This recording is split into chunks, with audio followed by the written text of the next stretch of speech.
Na hii ni Mnyalu TV.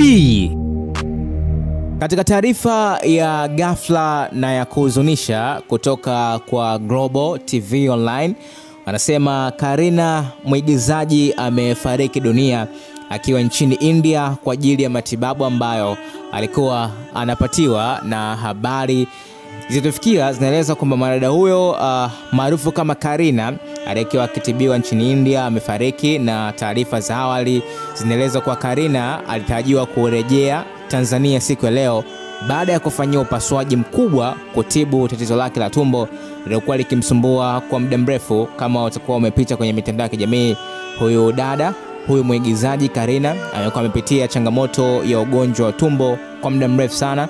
Muda mwingi amekuwa akiutumia hospitali.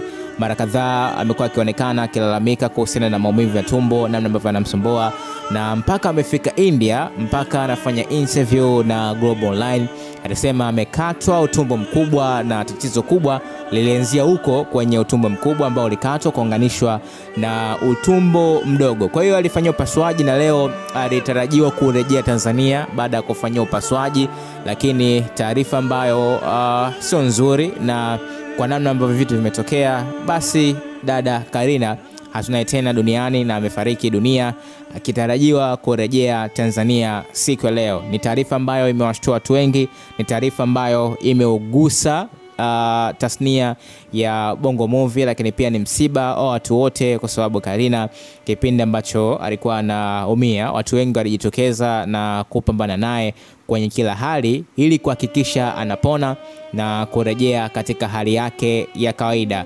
Mungu ailaze roho yake mahali pema peponi. Amen. Endelea kusalia nasi ili tuweze kupata habari nyingi zaidi kuhusiana na msiba wa mwanadada Kareena. Na hii ni Mnyalu TV.